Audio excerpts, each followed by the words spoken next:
wa ala alihi wa sahbihi wa mawalah wa la hawla wa la quwata illa billahi wa ba'du. Alhamdulillah, segala puja dan puji hanya milik Allah subhanahu wa ta'ala. Salawat dan juga salam kita hadiahkan kepada Rasul kita Nabi besar Muhammad sallallahu alaihi wa ala alihi wasallam.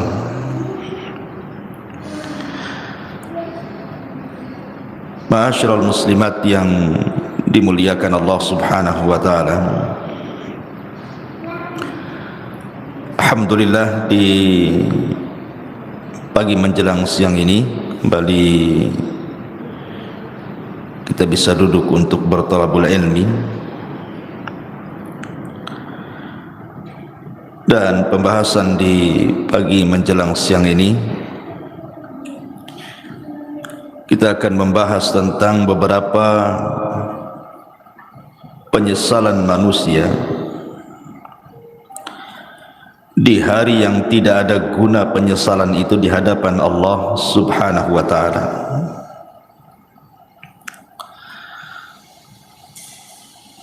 Ma'asyiral muslimat yang dimuliakan Allah subhanahu wa ta'ala, apa saja keinginan-keinginan manusia yang merupakan penyesalan dirinya dan tidak ada gunanya. Penyesalan itu tidak ada gunanya lagi.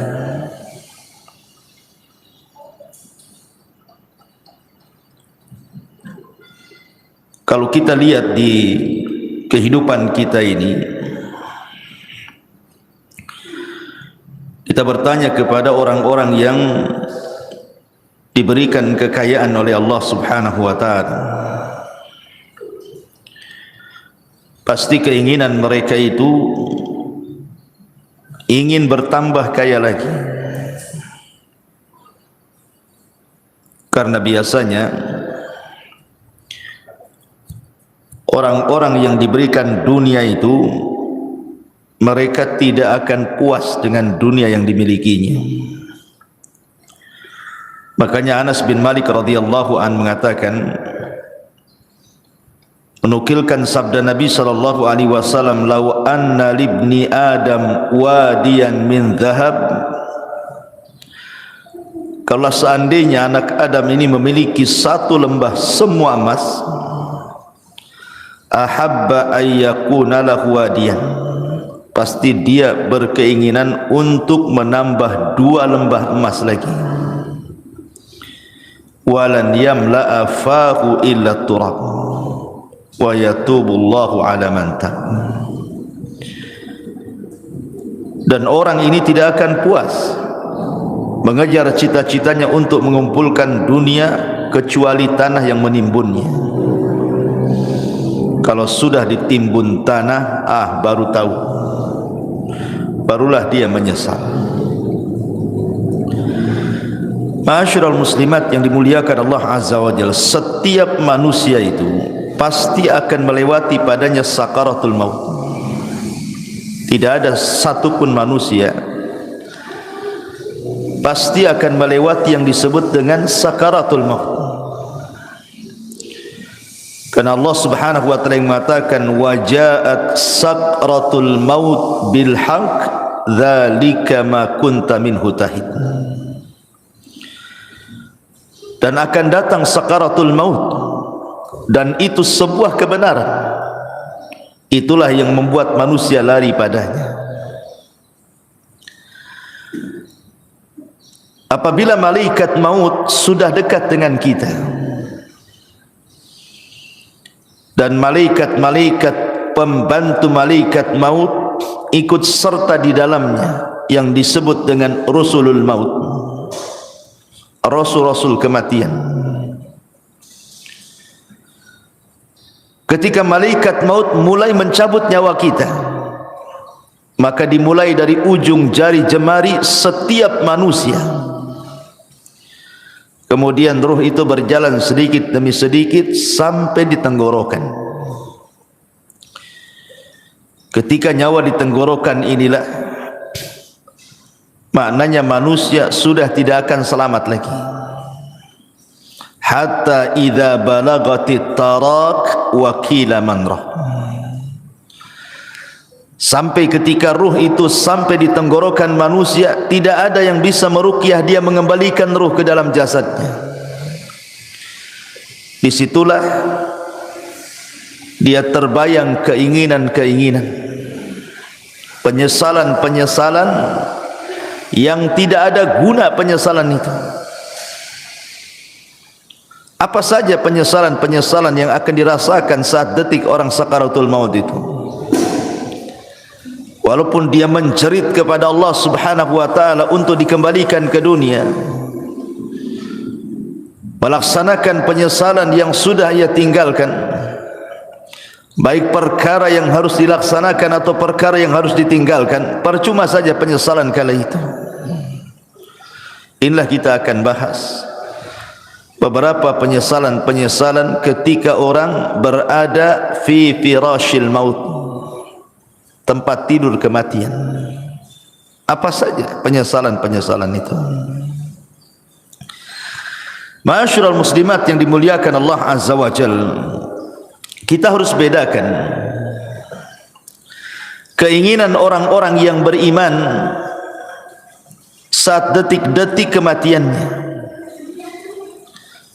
dengan cita-cita orang-orang yang mereka jauh daripada keimanan. Maka penyesalan mereka tidak ada gunanya. Contoh saja umniyatus salihin, kehendak dan cita-cita orang-orang saleh. Apabila ruhnya sudah dicabut, kemudian badannya berada di atas keranda kematian, kemudian dibawa ke kuburan, maka orang-orang soleh akan mengatakan saat jasadnya dibawa ke kuburan, qaddimuni qaddimuni, segerakan aku, segerakan aku, segerakan aku, segerakan aku. Maksudnya jangan dilambatkan jalannya supaya cepat dikubur, karena dia tahu di hadapan dia ada nikmat yang luar biasa. Tetapi kalau dia orang fasik, orang jahat, maka dia akan berteriak kepada orang-orang yang membawa jasad dia ke kuburannya dan mengatakan, ya wailaha aina yadhhabuna biha. Celaka, celaka, hendak kau bawa kemana jasadku ini? Dia pun berteriak-teriak, tidak ada yang mendengar selain makhluk-makhluk di luar manusia dan jin. Ma'asyiral muslimat yang dimuliakan Allah Subhanahu wa taala, apabila seorang yang beriman betul-betul sudah dimasukkan ke dalam kuburan, kalau dia meninggal karena mati syahid, maka dia akan meminta kepada Allah Subhanahu wa taala untuk dikembalikan ke dunia. Untuk apa? Untuk berperang kembali dan mati syahid kedua kalinya,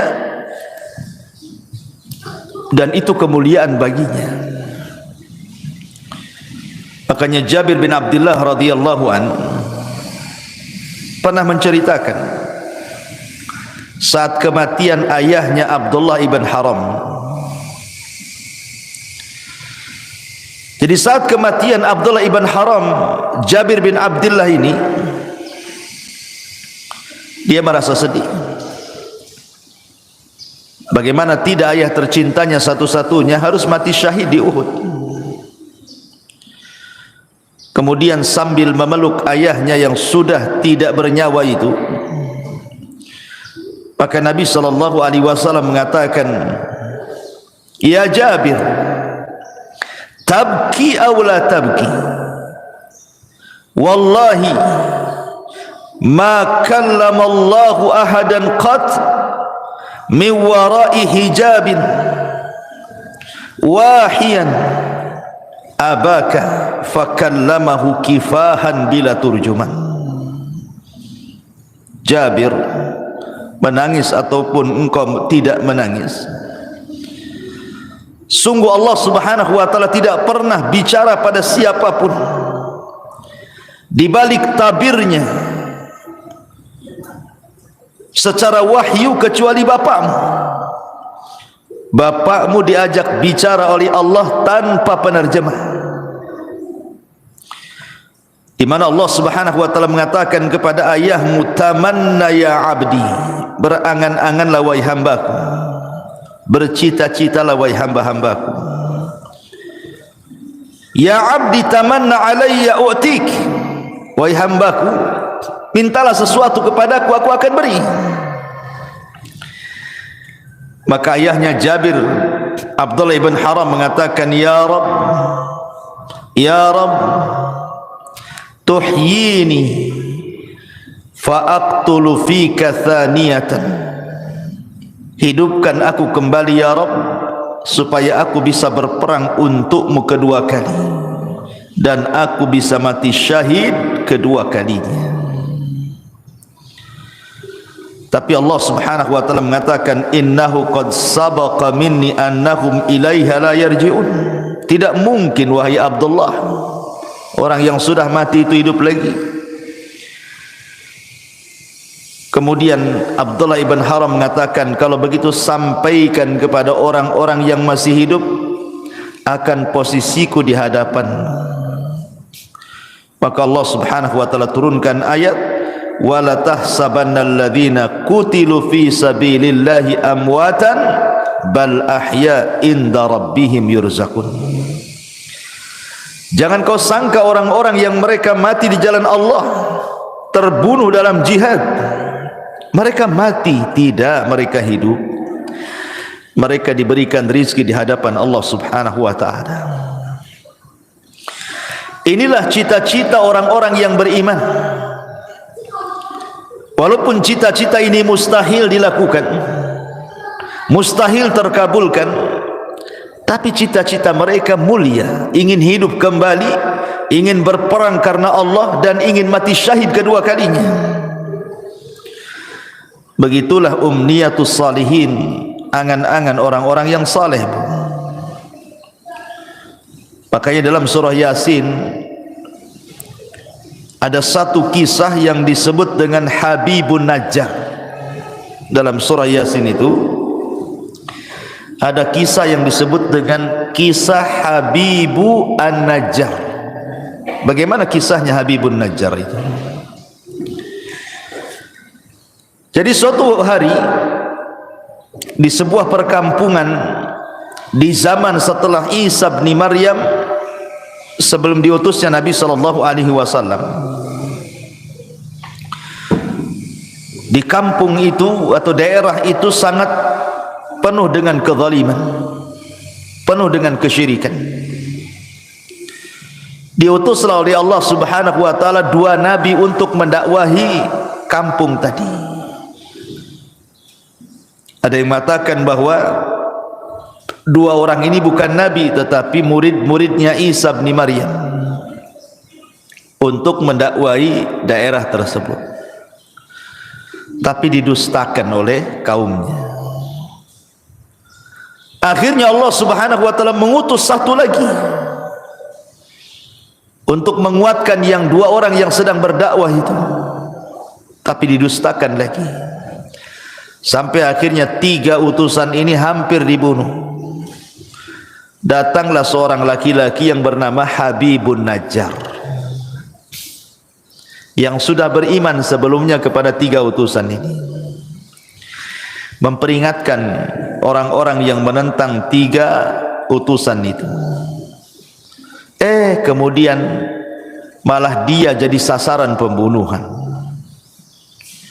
Niatnya membela para utusan, akhirnya dibunuh oleh orang kampung itu. Ketika dia mati,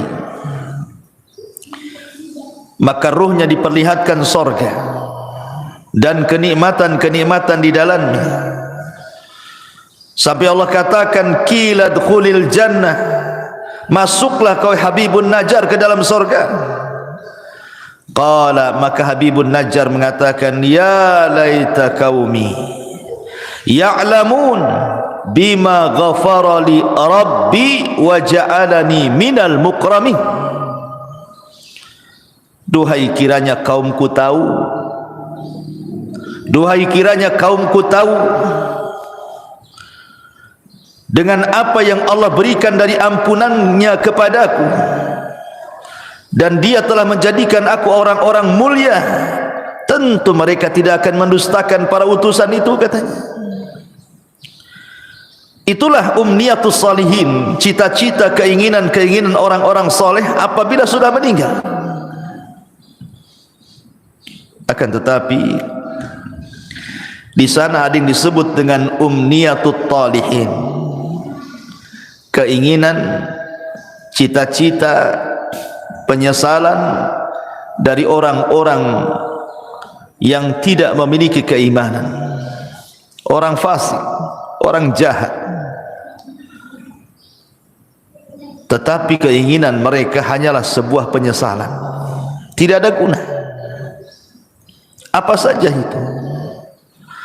Pertama, mereka akan menyesal karena mereka meninggalkan sholat. Orang-orang yang sedang sakaratul maut ataupun orang-orang yang sudah mati, maka mereka akan menyesal kenapa ketika mereka masih sehat, masih hidup normal, mereka meninggalkan sholat. Ini yang akan jadi penyesalan orang-orang yang sedang sakaratul maut itu. Kenapa dulu aku meninggalkan sholat? Sampai-sampai disebutkan dalam hadis Abu Hurairah radhiyallahu anhu, suatu hari Nabi SAW lewat di sebuah kuburan. Kemudian Nabi bertanya, man sahibu hadzal qabri? Siapa yang dikubur di sini? Rasul bertanya kepada para sahabat, siapa orang yang dikubur di kuburan ini? Maka para sahabat mengatakan, fulan wa fulan, fulan dan fulan wahai Rasul. Maka Nabi SAW mengatakan, rak'atani ahabbu ila hadha min baqiyati dunyakum, wa fi riwayatin rak'atani khafifatani mimma tahkiruna yaziduha hadha fi amalihi ahabbu ilaihi min baqiyati dunyakum.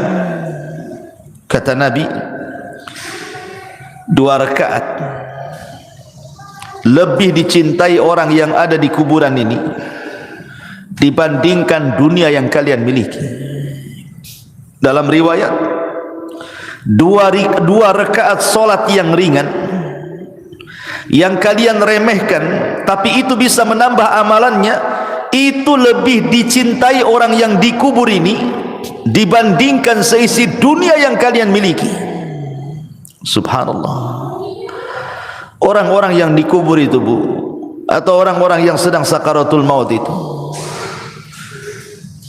mereka dicita-citakan ingin sholat, walaupun hanya 2 rakaat yang ringan, yang mudah dilakukan. Tapi apalah gunanya penyesalan itu?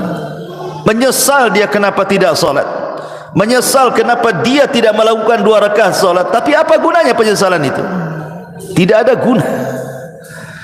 Tidak ada guna penyesalan itu. Padahal Nabi SAW saat detik-detik wafatnya, apa kata Rasul? As-salatu salat wa ma malakat aimanukum. Jaga salat, jaga salat, dan hamba-hamba sahaya di antara kalian. Bahkan Umar bin Khattab radhiyallahu an, saat detik-detik wafatnya, Umar sampai mengatakan, la hadza fil Islam liman tarakas salat. Tidak ada bagian dalam Islam, kata Umar, bagi orang yang tidak melaksanakan salat. Itu di akhir-akhir usia Umar, saat detik wafatnya, dia ingatkan soal salat. persis seperti wasiat Nabi sallallahu alaihi wasallam, as-salatus salah wa ma malakat aymanukum. Maka sebelum waktu itu akan datang, penyesalan akan diungkapkan. Tapi apalah gunanya penyesalan itu di hadapan Allah? Maka dari sekarang jangan pernah tinggalkan salat, karena ini adalah penyesalan orang-orang sakaratul maut nanti. Tapi heran hari ini kan, Masya Allah ya, orang yang meremehkan salat itu kayaknya biasa-biasa saja, kayak nggak berdosa saja orang tak salat tuh, kayak nyantai gitu deh Bu ya. Kalau kita tanya sama orang yang tidak sholat tuh, kenapa kok tak sholat, katanya, nanti katanya, kalau sudah dapat hidayah, katanya. Ngomongnya enak saja kayak gitu juga. Bukankah engkau seorang muslim, kenapa kau tidak sholat, katanya. Entah kenapa saya malah sholat, katanya. Kayaknya bukan beban bagi dia gitu ya. Padahal orang yang meninggalkan sholat itu bisa kafir tuh. Kata Nabi sallallahu alaihi wasallam, al-ahdu bainana wa bainakumus salat faman tarakaha faqad kafar. Perbedaan kita loh dengan orang kafir itu salat. Kalau dia meninggalkan salat berarti apa bedanya dengan kafir? Makanya Rasul mengatakan faman tarakaha faqad kafar. Siapa yang meninggalkan bisa kufur dia. Maka Bu, nasihati kalau ada keluarga yang tidak salat, ajarkan salat, suruh mereka salat. Jangan sampai datang waktu di mana dia ingin salat tapi keinginannya hanya menjadi penyesalan bagi dia, karena tidak ada guna. Nyawa sudah di tenggorokan, itu sudah enggak ada guna lagi taubat. Innallaha yaqbalu taubata 'abdin ma lam yugharghir. Sungguhnya Allah subhanahu wa ta'ala itu hanya menerima taubatnya seorang hamba sebelum nyawa di kerongkongan. Ini yang pertama. Penyesalan yang kedua, as-sadaqah, sedekah. Allah subhanahu wa ta'ala mengatakan dalam surah Al-Munafikun ayat 100, ayat 10 sampai 11, wa anfiqu mimma razaqnakum min qabli an ya'tiya ahadakumul maut fayaqula rabbi laula akhartani ila ajalin qarib fa asaddaqa wa akum minas salihin walan yuakhirallahu nafsan idza jaa ajaluha wallahu khabirum bima ta'malun. Allah subhanahu wa ta'ala sudah mengingatkan jauh-jauh hari sebelum datang detik-detik kematian itu. Infak, perbanyak sedekah dari rizki yang kami rizkikan kepada kalian sebelum datang satu hari kematian akan menjemput kalian, dan kalian mengatakan Rabbi ya Rabb laula akhartani ila ajalin qarib, kalaulah engkau hidupkan aku sesaat, kalaulah engkau sembuhkan aku sesaat. Apa yang terjadi? Fa asaddaqa wa akum minas salihin. Aku janji aku akan sedekah dan aku akan menjadi orang baik. Tetapi Allah mengatakan walan yuakhirallahu nafsan idza jaa ajaluha. Tidak mungkin Allah mengakhirkan hidupnya kalau sudah datang ajalnya. Tidak mungkin Allah mengakhirkan hidupnya, mengembalikan nyawa yang sudah ditenggorokan dikembalikan kepada badannya kalau sudah ditetapkan hari itu dia harus mati. La yastakhiruna sa'ata wa la yastaqdimun. Kalau kematian itu datang tidak mungkin diakhirkan, tidak mungkin dimajukan pas waktunya. Disitulah penyesalan datang. Ketika nyawa ditenggorokan, mulailah dia terpikir, teringat dengan harta yang selama ini dikumpul-kumpulkannya. Harta itu bukan harta kita, Bu. Harta itu harta Allah. Harta itu datang bukan karena kecerdasan kita. Harta itu datang bukan karena jerih payah kerja keras kita, bukan pula karena jabatan-jabatan kita. Tidak, semua harta itu datang dari Allah. Makanya Qarun ketika mengatakan innama utituhu min ilmin indi, harta itu datang karena kecerdasanku, Allah katakan fa khasafna bihi wa bidarihil arda, kami tenggelamkan si Qarun dan seluruh kekayaannya. Ya, karena kekayaan itu bukan milik Qarun, kekayaan itu milik Allah. Semua kekayaan itu milik Allah, tidak ada secuil pun milik kita. Allah hanya minta sedikit dari harta kita itu. Allah tidak minta banyak seperti zakat. Allah hanya minta 2,5% dari 85 gram emas itu. Tidak banyak. Apalagi itu harta bukan harta kita, harta Allah. Tetapi karena manusia zuyyina linnasi minasyahwat, dihiasi syahwat-syahwat dunia inilah, akhirnya dia bakhil. Dia baru tahu setelah nyawa di tenggorokan, baru dia sadar, kenapa dulu aku tidak sedekah? Laula akhartani ila ajalin qarib fa asaddaqa wa akum minas salihin. Kenapa aku tidak sedekah ketika aku sehat? Maka bagi anda yang Allah subhanahu wa ta'ala limpahkan rizki yang luas, dengan mudah anda mencari rizki itu tanpa ada kesulitan. Itu nikmat yang besar yang Allah subhanahu wa ta'ala anugerahkan kepada anda. Banyak-banyaklah sedekah, karena Rasul yang mengatakan maluka ma akalta fa afnaita wa ma labista fa ablaita wa ma tasaddaqta fa abqaita. Hartamu, kata Rasul, yang kau makan pasti habis, yang kau pakai pasti usang, yang kau sedekahkan itulah yang bermanfaat untuk kematian. Karena apabila seseorang meninggal dunia, nyawa sudah dicabut oleh Allah, yang pertama terpisah dari badan ibu itu adalah harta. Yang pertama terpisah dari badan ibu adalah harta. Pertama orang mati ini dicabut nyawanya, yang pertama berpisah hartanya. Tidak ada hubung kait dia dengan harta lagi. Bahkan sekaya apapun orang yang meninggal itu, tetap saja sama keluarganya dibelikan kain kafan yang harganya murah. Bukan karena dia orang kaya kafannya mahal, tidak. Kafannya pun tetap itu juga yang sangat murah, tidak berharga. Karena pertama kali dia meninggal, yang terpisah dari hidup dia itulah hartanya dulu.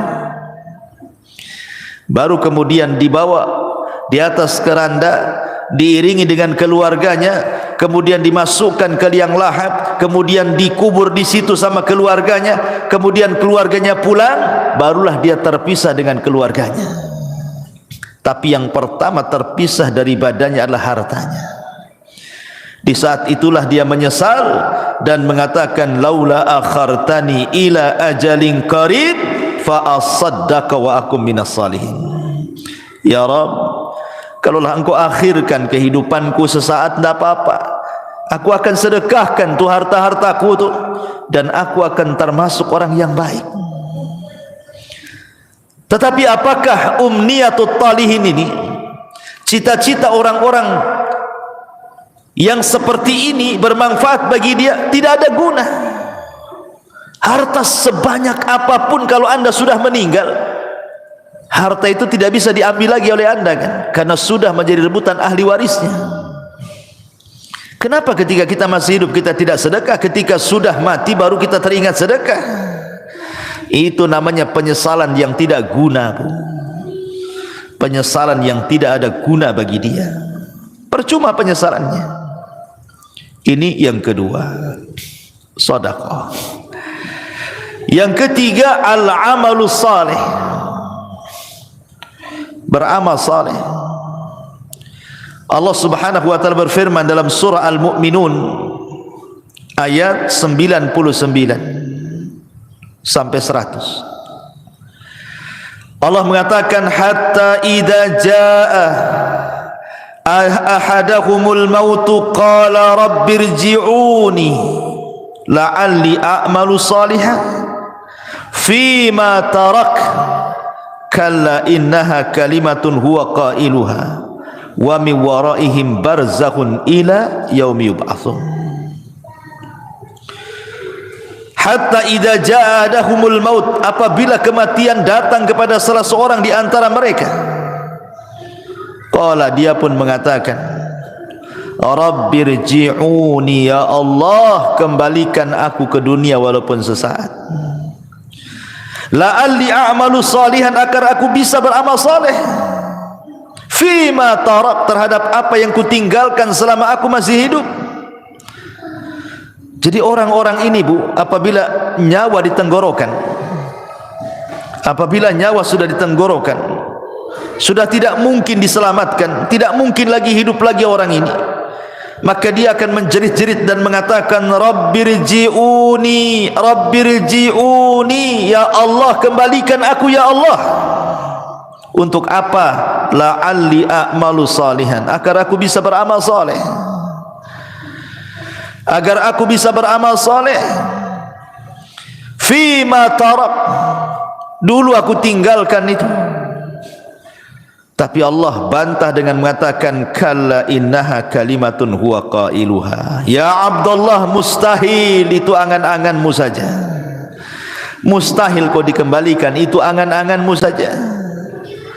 Wa min waraihim barzakhun ila yaumi yub'atsun, karena antara dirimu dan dunia itu ada dinding pemisah yang disebut dengan barzah. Mustahil kau kembali ke dunia. Maka sebelum datang penyesalan yang tidak ada guna itu, Bu, perbanyak amal soleh, perbanyak amal soleh. Amal soleh kan banyak,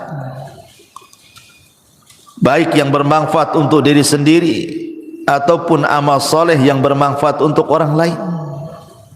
Sekecil apapun amal itu pasti akan dibalas oleh Allah. Wa man ya'mal mithqala dzarratin khairan yara wa man ya'mal mithqala dzarratin syarran yara. Tapi apalah gunanya umniyatu talihin ini? Kalau sudah detik-detik wafat tiba-tiba mikir amal saleh, enggak ada guna, enggak ada gunanya. Yang ada dia akan dipertanggungjawabkan di hadapan Allah Subhanahu wa taala. Ini yang ketiga. Yang keempat, orang-orang yang akan menyesal saat detik-detik sakaratul maut adalah ketika di dunia dia tidak pernah membaca Al-Quran. Di dunia dia tidak pernah membaca Al-Quran. Sampai ada, Bu, di masyarakat itu yang usianya sudah 40 tahun, 50 tahun, 60 tahun, bahkan 70 tahun pun tidak pernah tangannya memegang mushaf Al-Quran, tidak pernah lisannya menggerakkan untuk membaca Quran. Subhanallah. Di masyarakat itu ada, dia muslim KTP-nya, tapi sama Quran itu tidak pernah baca.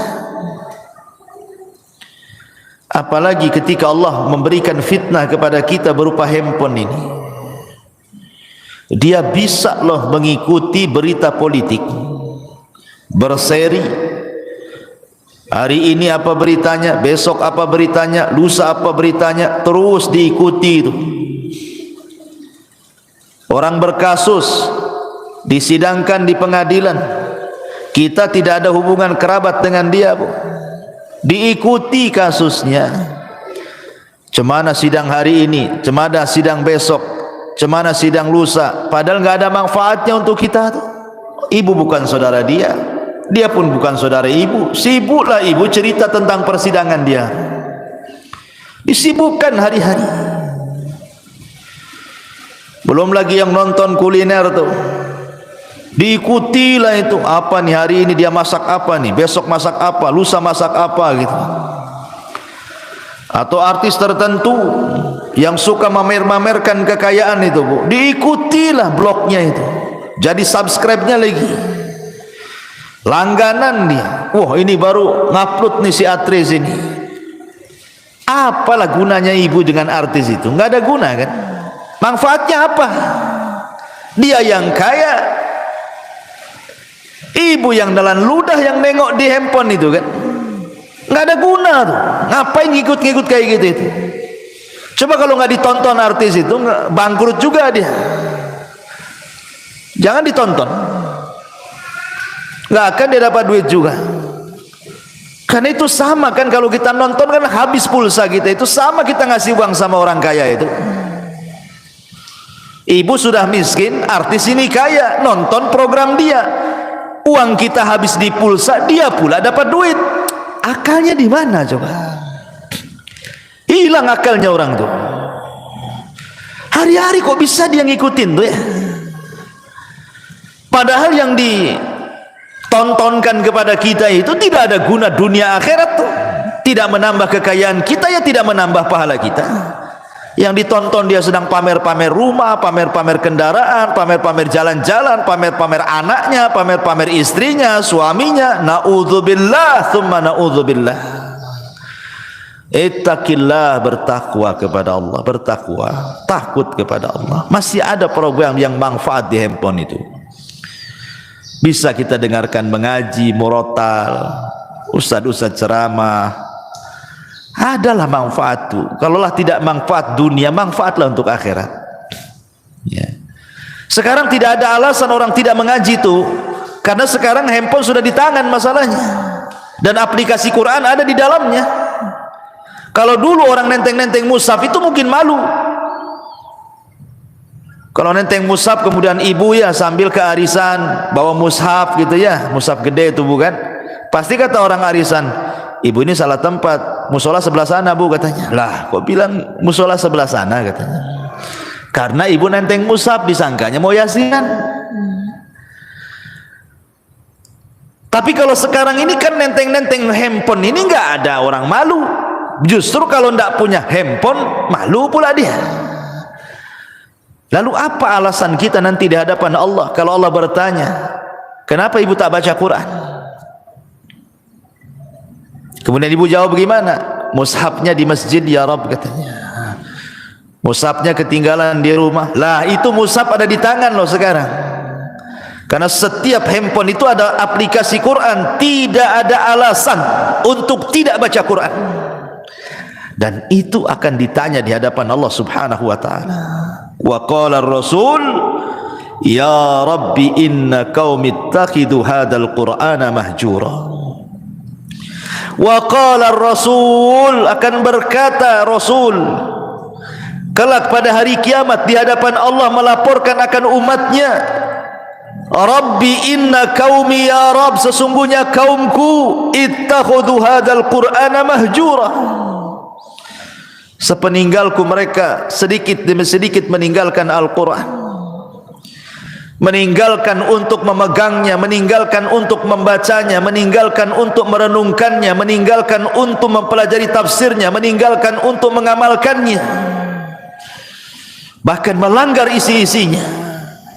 Mahjur. Ini akan datang suatu hari penyesalan, Bu. Ketika detik-detik nyawa di tenggorokan, maka orang akan teringat dengan Al-Quran. Karena salah satu pertanyaan itu juga Quran itu. Wa ma imamu, siapa pimpinanmu itu? Ikut siapa kamu ini? Jawabannya Quran. Jangan sampai detik-detik penyesalan itu datang dan tidak ada guna. Saat ruh sudah di tenggorokan, tiba-tiba kita berpikir dengan Quran, apa gunanya lagi? Anda sudah tidak bisa baca Quran, Anda saja dibacakan Quran. Orang yang detik-detik wafat itu kan sibuk tuh orang-orang baca Quran. Anda saja ditalkinkan tidak bisa ngomong, macam mana mau baca Quran? Apa nunggu kita tidak bisa menyebut kalimat kecuali la ilaha illallah baru terpikir ingin baca Quran? La ilaha illallah. Jangan. Ini akan jadi penyesalan yang tidak ada guna nanti. Dari sekarang kalau ada waktu baca Quran, baca Quran. Ya. Ma'asyiral muslimat yang dimuliakan Allah Subhanahu wa taala. Kemudian yang berikutnya penyesalan yang akan datang adalah dia akan menyesal kenapa di dunia dia tidak berkawan dengan kawan-kawan yang saleh. Karena di dunia ini kan orang terkadang menghabiskan waktu dengan kawan-kawan yang tidak ada manfaat untuk akhirat. Kita lihat para pengusaha, orang-orang kaya itu, ya kawannya sesama pengusaha kan. Kalau orang miskin ya sama orang miskin lah kawannya kan. Pengusaha tak mau juga berkawan sama ibu pula. Ya. Biasanya kan begitu kan.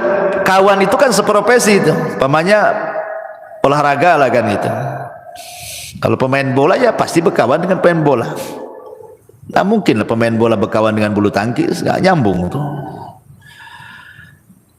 Lah terkadang subhanallah kadang-kadang ya kita tidak hendak membicarakan lain-lain, ini hanya sekedar nasihat saja ya. Kadang ada orang tuh bergelut dengan dunia olahraga. Anggaplah dia mungkin timnas gitu ya. Hari-hari main bola saja tuh. Pagi latihan bola, siang latihan bola, sore latihan bola. Kawannya dengan orang-orang bola itu saja tuh. Besoknya gitu lagi, besoknya gitu lagi. Terkadang di antara mereka ada yang meninggalkan sholat, bahkan tidak sholat, bahkan mungkin kawannya orang kafir yang jelas-jelas kafir kan gitu. Olahraga itu tidak diharamkan, bahkan boleh jadi itu sebuah hal yang dianjurkan untuk kesehatan. Tapi kalau itu menjadi tujuan hidup, 1 hari, 2 hari, 1 bulan, 2 bulan, 1 tahun, 3 tahun, sampai habis waktunya hanya untuk memikirkan bola saja, ini akan jadi penyesalan. Akan jadi penyesalan. Orang-orang kaya yang berbisnis hanya hubungannya dengan orang kaya saja. Setiap ketemu bicara bisnis, setiap nelpon bicara bisnis. Pokoknya di otaknya bisnis, bisnis, bisnis, bisnis. Tidak ada diluangkan waktu untuk ibadah, itu tidak ada.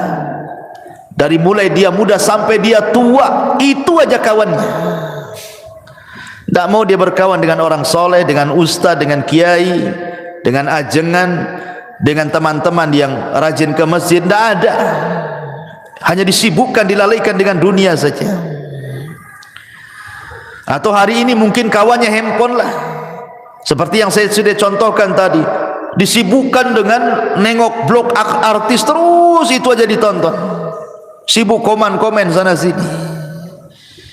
Ini akan jadi penyesalan Bu pada hari kiamat. Bahkan dia akan meminta kepada Allah Subhanahu wa taala, di mana penyesalannya akan dikemukakan di hadapan Allah, sebagaimana Allah katakan dalam surah Al-Furqan 27, wa yawma ya'addu dhalimu ala yadayhi yaqulu ya laitani ittakhadtu ma'ar rasuli sabila ya wailata laitani lam attakhid fulanan khalila. Pada hari di mana orang zalim menggigit jarinya dan mengatakan, duhai celaka, kenapa ketika aku masih sehat di dunia aku tidak mengambil Rasul sebagai kawan? Duhai celaka, celaka aku, kenapa aku tidak menjadikan si fulan itu kawanku?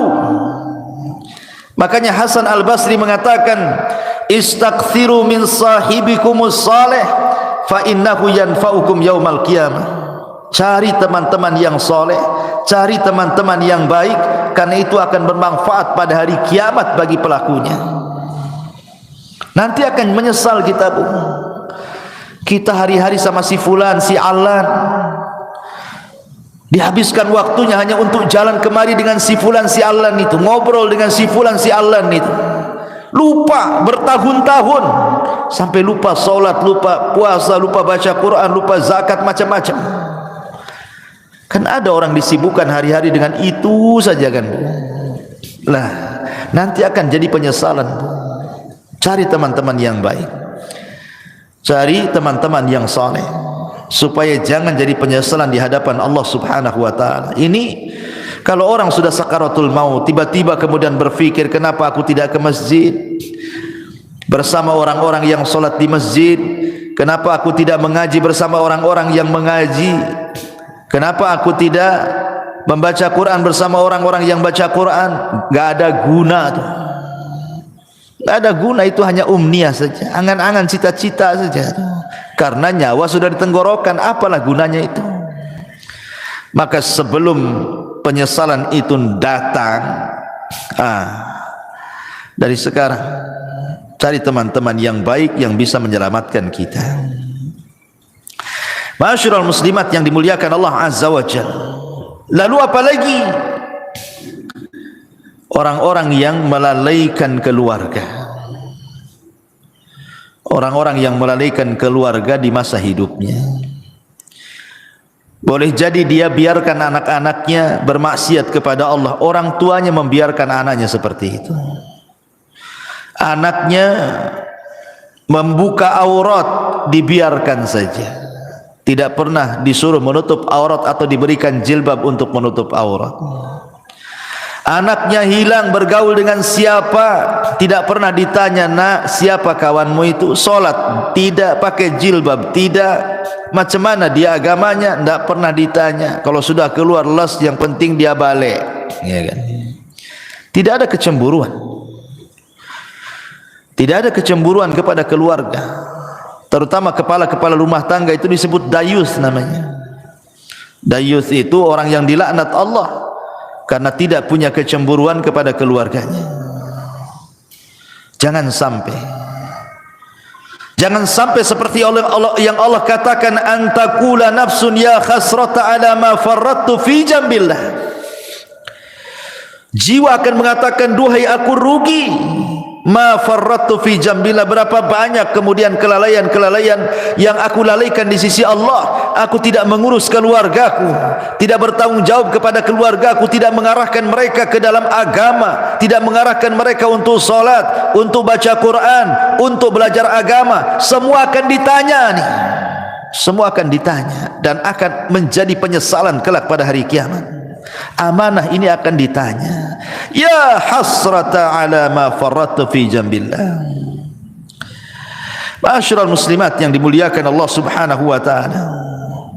Maka sebelum itu terjadi, arahkanlah orang-orang tua, ibu-ibu, supaya anak-anak itu menjadi anak yang soleh dan solehah. Karena itu manfaatnya untuk kita masalahnya. Apabila ibu sudah meninggal, siapa yang mendoakan itu kalau bukan anak-anak? Ibu sudah tidak bisa beramal di kuburan itu. Ibu hanya menanti doa anak-anak yang mengatakan, Rabbighfirli wali walidai. Ya Allah, ampuni aku dan kedua orang tuaku. Itulah harapan kita ketika masuk kuburan itu, adalah transfer doa-doa ampun dari anak-anak kita. Dan itu tidak mungkin dilakukan anak kecuali kita yang mendidik anak itu dari kecil sampai dia menjadi anak soleh dan soleh, baru dia akan doakan orang tuanya. Dan ini akan jadi penyesalan, kenapa dulu saya tidak didik anak saya. Pernah saya ceritakan kan sama ibu-ibu, saya itu waktu di Kijang, Tanjung Pinang sana,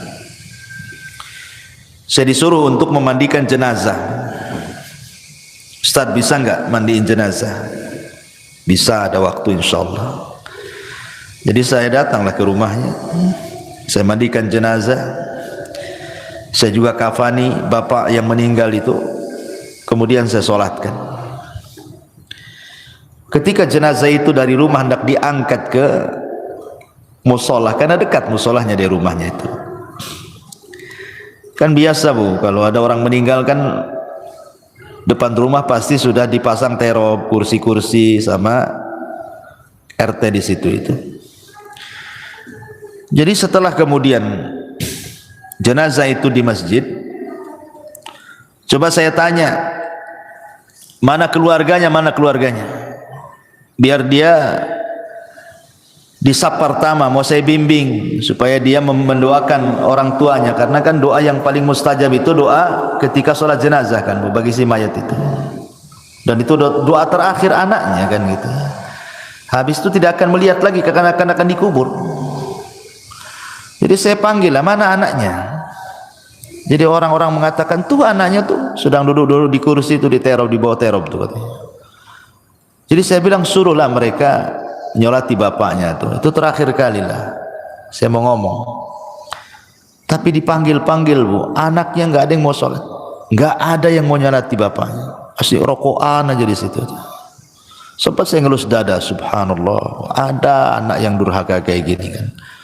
Itu bapaknya terakhir mati bu, anaknya bukan satu orang, ada 5 orang, semua duduk-duduk di situ. Rokokan itu dipanggil-panggil, dia bilang sudah disolatkan aja katanya, disolatkan aja katanya. Tidak mau dia menyolati itu. Ada apa dia dengan bapaknya? Tapi dengan peristiwa ini kita lihat kan, ini yang salah mesti bapaknya nih ketika dia masih hidup. Tidak mungkinlah kalau seandainya bapaknya itu baik mendidik anak-anaknya itu, kok anak-anaknya nggak mau nyolati dia gitu kan? Mesti ada dendam dengan anak-anaknya ini. Ini saya saksikan bu. Apa menunggu seperti ini gitu ya kan? Orang tua ketika meninggal mau nyolatkan saja, anaknya tidak mau gitu kan? Auzubillah. Ini penyesalan yang tidak ada guna orang seperti ini. Karena kalau sudah besar anak itu bisa melawan orang tuanya. Betapa banyak orang-orang tua yang sakit hati kemudian bercita-cita, nak kalau kau tahu durhaka kepadaku di dewasa ini, sudah kecekik kau di masa bayi biar mati. Banyak tuh orang tua itu yang menghendaki kematian anaknya karena kurang ajar dia kan. Di masyarakat kan banyak yang seperti ini bu ya. Jadi janganlah kemudian sampai datang pada waktunya tiba-tiba kita menyesal. Ketika nyawa di tenggorokan dia menyesal kenapa dulu dia tidak mendidik keluarganya, tidak mengarahkannya, tidak menasihatinya, tidak menjadikan mereka anak-anak yang soleh dan solehah. Umniyatut talihin yang seperti ini, umniyatut talihin, bukan umniyatus salihin namanya. Angan-angannya orang-orang jahat, percuma, nggak ada guna ya. Maka inilah perkara-perkara bu, jangan sampai seseorang itu di detik-detik wafatnya banyak hal yang dicita-citakan tetapi tidak mungkin terlaksana dan tercapai karena sudah tidak ada lagi hubungan antara kehidupan dunia. Kita sudah masuk alam barzah, masalahnya alam kematian, ada barzah di situ pemisah. Dan kalau orang sudah masuk kubur itu tidak mungkin sholat, puasa, zakat, haji, tak mungkin. Dia sedang sibuk dipertanggungjawabkan di hadapan Allah semua amalannya, sedang ditanya man rabbuka wa man nabiyuka wa madinuk. Sehingga disitulah banyak orang yang menyesal. Wallahu a'lam bishawab. Inilah perkara-perkara yang akan menjadi bahan penyesalan bagi orang-orang saat detik-detik wafat ataupun setelah kematian. Wallahu a'lam. Mudah-mudahan yang sedikit ini ada manfaatnya bu. Nah, silakan kalau ada yang mau bertanya, tafadhal. Pertanyaan Ustaz. Iya. Apa tanggung jawab anak tatkala ada orang tua kita yang tidak bisa membaca Al-Quran, sementara mereka giat menyuruh anaknya belajar membaca Al-Quran supaya tidak seperti mereka? Apa yang harus dilakukan anak apabila orang tuanya tidak bisa baca Quran tapi orang tuanya nyuruh-nyuruh baca Quran gitu?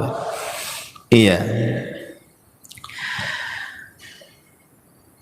Kiat anak tetap menasihati orang tua. Orang tua tetap harus baca Quran. Setua apapun ibu, tetap harus baca Quran. Baca Quran itu tidak terbatasi waktu dan usia. Justru makin tua, makin rajin baca Quran harusnya. Ustadz ibu saya tak bisa baca Quran. Macam mana tuh? Tapi dia nyuruh-nyuruh saya untuk belajar Quran. Ambil positifnya. Dia kan sudah nyuruh baca Quran, berarti itu positif tuh. Jangan ambil negatifnya. Ah, ngapain ibu aja nggak baca Quran, saya ikut-ikut lah kan gitu. Ambil positifnya. Kemudian yang kedua, nasihati ibunya. Nasihati ibunya. Jangan pernah malu untuk membaca Quran. Ustaz, saya tidak bisa baca Quran, datangkan orang yang mengajarkan Quran. Lebih baik ibu keluar uang untuk membayar orang baca Quran atau datang ke tempat-tempat belajar Quran yang gratis, kan ada tuh. Sampai di Batu Haji itu kan umat-umat di sana, masya Allah luar biasa. Mereka membuat kelas-kelas Quran. Nah, kebetulan saya pembinanya di situ. Jadi mengambil anak-anak jalanan, orang ibu-ibu yang jual-jual koran di lampu merah. Nanti didekati gitu kan sama umat di sana itu. Berapa penghasilannya sehari? Oh sekian. Ya udah saya kasih uang sekian tapi kau belajar Quran. Banyak yang belajar Quran di Batu Haji itu. Coba kalau ibu-ibu di sini kayak di sana kan mantap tuh bukan? Tapi ibu-ibu di sini centang perenang masalahnya. Ngaji saja malas gitu. Gitu ya. Jadi jangan malu datang, atau kalau punya duit nih cari orang yang bisa mengajarkan Iqra dulu kan itu kan. Sekarang kan masya Allah ya, nikmat Allah itu Allah mudahkan dari segi apa? Banyak penemuan-penemuan, metode-metode yang dulu baca Quran itu jadi momok orang itu, susah untuk bisa baca Quran. Zaman saya kecil mungkin ibu ngalami lah, kita kalau belajar Quran itu pakai turutan kan bu ya kan, pakai turutan juz amma tuh, lama 2-3 tahun tuh nggak bisa baca Quran tuh, masih susah gitu mau nyebut itu ya, mau tajwidnya apalagi itu susah, nggak lancar itu 2-3 tahun itu. Tapi sekarang lo ada metode ditemukan 24 jam dia bisa mampu untuk mengenal huruf-huruf hijaiyah. Ditemukan metode tuh, metode 3 hari bisa baca Quran, metode 10 hari bisa baca Quran.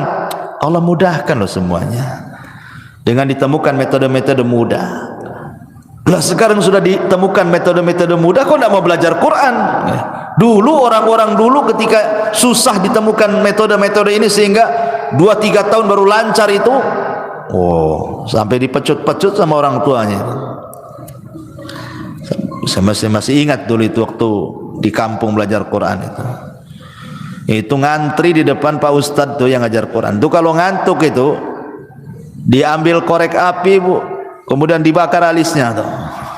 Saya masih ingat itu ya, itu zaman dulu tuh. Nanti nih kalau salah beberapa kali bu direndam di kolam, di masjid itu di Jawa Barat tuh kan ada kolam tuh. Ini kalau ndak bisa-bisa bu direndam di kolam tuh, menunjukkan malas anak itu. Tuh orang dulu tuh pendidikannya Quran tuh kayak gitu kan. Sekarang alhamdulillah tidak ada kekerasan lagi, dan sekarang juga ditemukan metode-metode mudah gitu. Lah kalau sudah ditemukan metode-metode mudah, kok tidak mau belajar Quran, itu aneh. Ustaz, orang tua saya sudah tua kali, tidak mungkin lah belajar Quran, sakit-sakitan. Ya sudahlah, kalau memang mustahil dia didengarkan Quran saja lah. Dengarkan murotal. Kalau tidak mau belajar Quran, dengarkan Quran. Nah itulah terakhir, apalagi ya. Wallahu a'lam.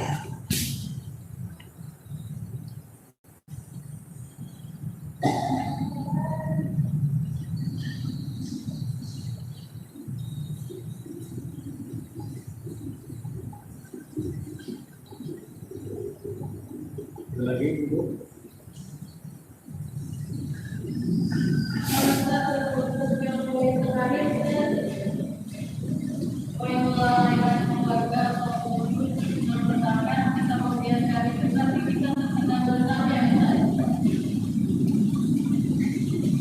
Mana?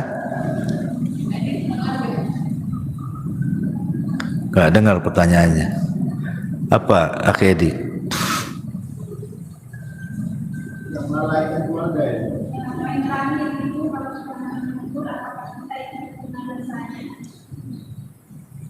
Yang melalaikan keluarga semasa hidup Ustaz. Nah, tatkala kita tidak menegur, apakah kita terkena dosanya? Oh iya, alhamdulillah. Ya kalau seandainya kita bagian daripada keluarga tersebut, ya kita harus menegurnya. Kita harus menegurnya, jangan melalaikan. Kalau kita bagian daripada keluarga tersebut, itu dalam rangka tanasuh wa tawassaw bil haqqi wa tawassaw bis sabri namanya. Saling tanasuh dengan kebenaran. Tegur. Pamannya ibu nih, ya, suaminya cuek-cuek saja gitu kan. Ibu pula yang berinisiatif. Ngomong, tolonglah bang, abang ini kepala keluarga. Ya, arahkanlah anak itu. Saya sudah coba juga ngarahkan anak, tak bisa-bisa gitu kan. Kerja saling mengingatkan, kan memang harus begitu, tanasuh saling mengingatkan. Kadang ada waktu-waktunya lalai, waktu-waktunya lupa, ya harus diingatkan. Atau umpamanya ibu mengingatkan keluarga saudara. Keluarga saudara umpamanya ibu punya adik, sudah berkeluarga lah gitu. Hidupnya jauh dari agama. Ya ibu nasihatilah, deh janganlah kayak gitu. Ya sholat, ya sekolahkanlah anakmu itu di sekolah-sekolah Islam, gitu kan. Itu bagian tanasuh, walaupun itu bukan tanggung jawab ibu itu. Karena kalau sudah adik atau kakak itu kan sudah berkeluarga, kan sudah beda kamar kan gitu Pak ya. Ya, tetapi kan dalam rangka tanasuh ya tidak apa-apa, kita sampaikan saja kepada keluarga. Itu dalam rangka dakwah kepada keluarga, ku anfusakum wa ahlikum nara. Jaga diri kalian dan keluarga kalian dari api neraka. Ya tidak apa-apa, terus diingatkan saja. Wallahu a'lam. Subhanakallahumma bihamdika asyhadu an la ilaha illa anta astaghfiruka wa atubu ilaik. Allah ta'ala. Assalamualaikum warahmatullahi wabarakatuh.